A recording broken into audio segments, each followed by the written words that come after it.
This is the reaction to discussion of RWBY Ice Queendom episode 7. The reaction is now going to commence. Okay, this is where we ended things with Weiss awakening her divine powers. Yes, fair enough. Huh.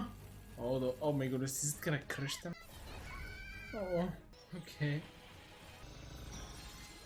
Oh wow. Is this gonna be Jean's opponent or something? What for? Okay. Are we gonna have explanations? Okay. Osprey is just sitting there. It's neat. Oh, this and it drops them. Oh. Just plopped them on the ground. Okay. This is hilarious. Wait, so Weiss is resisting the dream? So this is the nightmare, but Weiss is resisting the changes. Interesting that Weiss is doing teleportation here. Remain pure. One thing to say, Weiss. One thing to say. Indeed. Okay. What's happening? Oh, a door. Nice. Those doors are actually very convenient. They definitely make it very easy. Were Blake's eyes always yellow? Was that the case? No, it wasn't. Am I imagining things? Has it always been the case? The only eyes I really pay attention to are whether they're very white or silver. Sure, silver white, can't say anything. Mercury is just something interesting, isn't it? Very unfortunate that we know that Mercury's dad is the only one that had a semblance that allows you to steal other people's semblances. That's so ludicrously broken. Really want to see a character with that power, but I guess we won't. Thank you, Weiss. Very nice of you. You're gonna fight her? Interesting that John is the one. And yeah. Oh, she was nice. I'll play she sent you here. Wait, so now it can pay attention to you? So because you took the relic... Huh. Okay, so the relics kinda keep certain things safe. There we go, that's the last one you have though.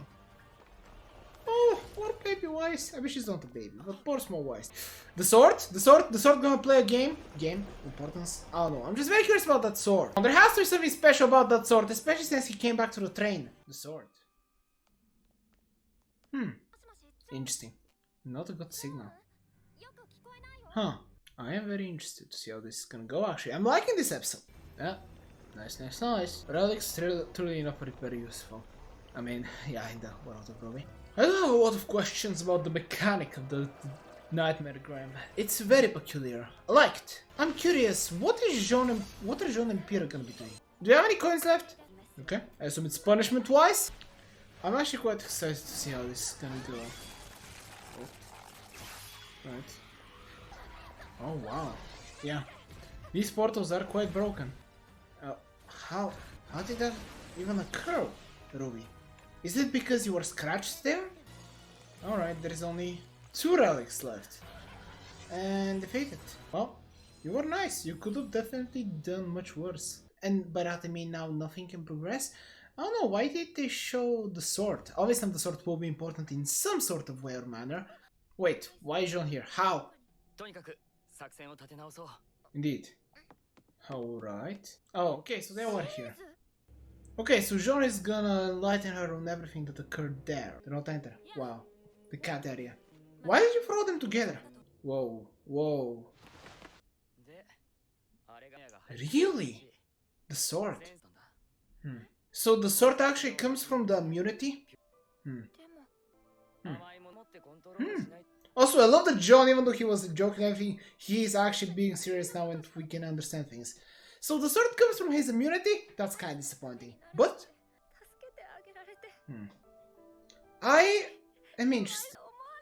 Oh, with Oasis. Did she? Interesting. Indeed. Interesting. So she's also falling asleep. And obviously if it's... Okay, so they... Alright, I'm liking this. Which coin are you? Bashful coin. Oh, bashful? I guess so. Interesting. I do like it. I really am liking this episode. I don't think this show had a slow start, but I think it has been improving. Episode 2 and 3 slowed down, and then it has been slowly getting back up to episode 1. I do have some discussions. Through sleep. Alright, the relic you're walking. Nice. Okay. That leaves only the Blake relic, which is obviously where they are. Really enjoyable episode. Oh, are we gonna have a RWBY nightmare?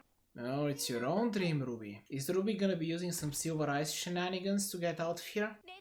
That's also an interesting thing. If a nightmare possesses you and you're a silverite individual, what happens if you use the power? Yeah, Ruby, not suspicious at all, by the way. Okay, Nightmare, you're pushing it a little. Totally. Totally believable. Oh my goodness, more co-ops, yay! Oh my goodness, yeah. This is your nightmare, Ruby. So that's why you shouldn't touch the vines. What's gonna happen? Very neat, very neat. I think this show knows what it's doing. Kinda questioning things here and there, but after this episode, I feel like I've been sold. There we go. Okay. For me, this is where the episodes really begin. I am actually incredibly excited to watch the next one. I will not sadly watch it immediately, but great episode. Very good, very good, very good. Right, I have actually a lot of things to cover, even though technically they weren't able to get it this time. The thing of Ruby hurting her hand last time from hitting the nightmare.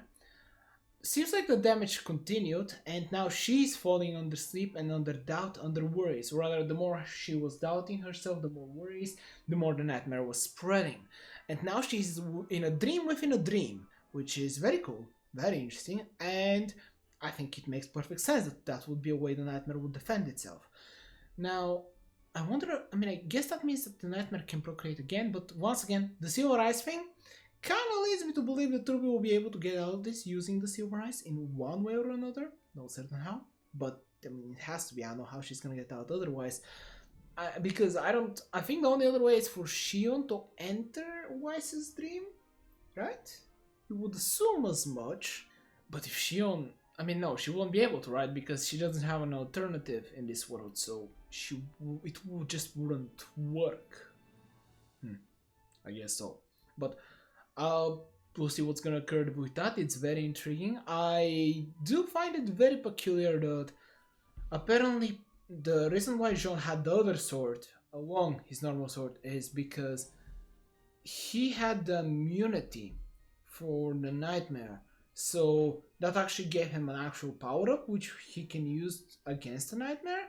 They they glossed over that very quickly. But that does give them a save point, which will be safe at all times, precisely because now the sword is guarding them from it. Really interesting, very interesting. I don't know where they're gonna go with the sword exactly, but I do have faith that they are gonna do some intriguing things. I do hope there's more to it than just John having the immunity, but if it isn't, it actually really does mean that John can become a great nightmare hunter. He actually really can, because with this immunity, it seems like now that he will be ignored by... no. He still needs to know the person, right? But he will be ignored anyway. I don't know. The nightmare stuff kind of confusing, but besides the point. I think it's very interesting that the sword has that ability. I wonder whether there is more to it than they said. I hope there is. I think it would be very cool if there is. Now, Pyrrha once again will probably do something in the next episode because there is a reason why she has been kept. And there's a reason why all the small ices also have been kept, I assume. Maybe they'll be used in some other creative way, or maybe just for cuteness purposes they've been kept. I don't know. But hey, Ruby is now in a dream. The only one there is Jean. And obviously Blake and Yang are gonna be gaining the last relic, which I think makes perfect sense.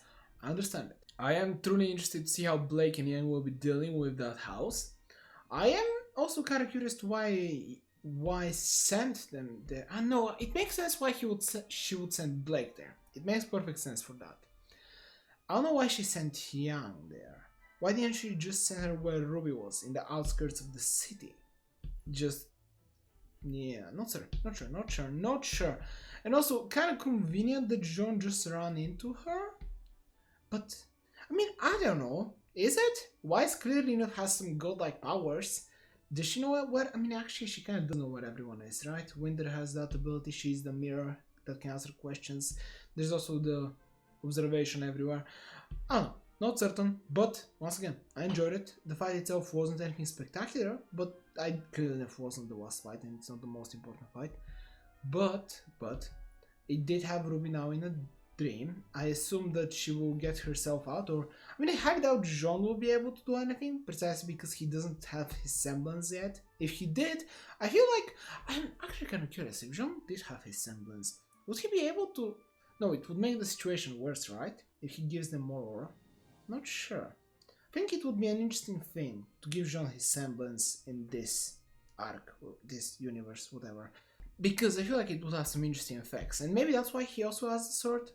Not sure, but hey, very good episode. I actually had a lot of fun with it, and I am really happy because I did watch other reactions of people watching this, and they were saying that the inconsistency of John having both swords and thinking that it was just an animation error and stuff, which there was a slight animation error where he actually didn't have his other sword, but I think the animation error was that he didn't have it, not that he wasn't supposed to have both of the swords.